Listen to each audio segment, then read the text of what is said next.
فاتر نام۔ پہلی آیت ہی میں لفظ فاتر اس سورہ کا عنوان قرار دیا گیا ہے، جس کے معنی صرف یہ ہیں کہ یہ وہ سورت ہے جس میں فاتر کا لفظ آیا ہے۔ دوسرا نام الملائکہ بھی ہے اور یہ لفظ بھی پہلی ہی آیت میں وارد ہوا ہے۔ زمانہ نزول۔ انداز کلام کی اندرونی شہادت سے مترشح ہوتا ہے کہ اس سورت کے نزول کا زمانہ غالباً مکہ معظمہ کا دور متوسط ہے، اور اس کا بھی وہ حصہ جس میں مخالفت اچھی خاصی شدت اختیار کر چکی تھی اور نبی صلی اللہ علیہ وسلم کی دعوت کو ناکام کرنے کے لیے ہر طرح کی بری سے بری چالیں چلی جا رہی تھیں۔ موضوع و مضمون۔ کلام کا مدعا یہ ہے کہ نبی صلی اللہ علیہ وسلم کی دعوت توحید کے مقابلے میں جو رویہ اس وقت اہل مکہ اور ان کے سرداروں نے اختیار کر رکھا تھا، اس پر ناصحانہ انداز میں ان کو تنبیہ و ملامت بھی کی جائے اور معلمانہ انداز میں فہمائش بھی۔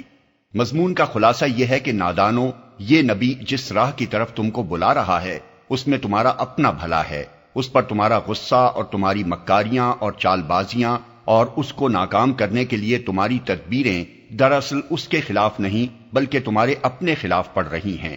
اس کی بات نہ مانو گے تو اپنا ہی کچھ بگاڑو گے، اس کا کچھ نہ بگاڑو گے۔ وہ جو کچھ تم سے کہہ رہا ہے اس پر غور تو کرو، آخر اس میں غلط کیا بات ہے؟ وہ شرک کی تردید کرتا ہے، تم خود آنکھیں کھول کر دیکھو، کیا شرک کے لیے دنیا میں کوئی معقول بنیاد موجود ہے؟ وہ توحید کی دعوت دیتا ہے، تم خود عقل سے کام لے کر غور کرو، کیا اللہ فاطر السماوات والارض کے سوا کہیں کوئی ایسی ہستی پائی جاتی ہے جو خدائی صفات اور اختیارات رکھتی ہو؟ وہ تم سے کہتا ہے کہ تم اس دنیا میں غیر ذمہ دار نہیں ہو بلکہ تمہیں اپنے خدا کو اپنے اعمال کا حساب دینا ہے، اور اس دنیاوی زندگی کے بعد ایک اور زندگی ہے جس میں ہر ایک کو اپنے کیے کا نتیجہ دیکھنا ہوگا۔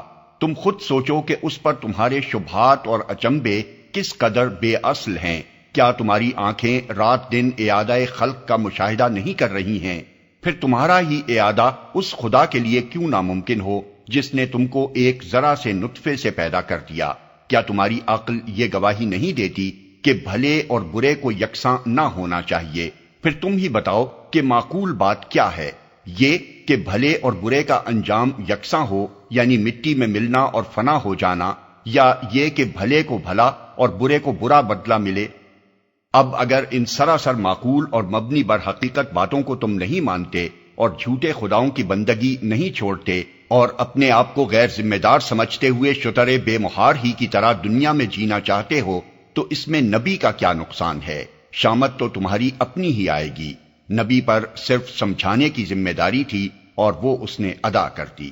سلسلہ کلام میں بار بار نبی صلی اللہ علیہ وسلم کو تسلی دی گئی ہے کہ آپ جب نصیحت کا حق پوری طرح ادا کر رہے ہیں تو گمراہی پر اصرار کرنے والوں کے راہ راست قبول نہ کرنے کی کوئی ذمہ داری آپ کے اوپر عائد نہیں ہوتی۔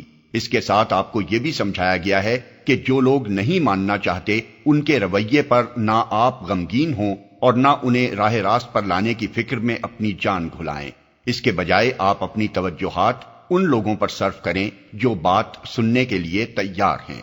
ایمان قبول کرنے والوں کو بھی اسی سلسلے میں بڑی بشارتیں دی گئی ہیں تاکہ ان کے دل مضبوط ہوں اور وہ اللہ کے وعدوں پر اعتماد کر کے راہ حق میں ثابت قدم رہیں۔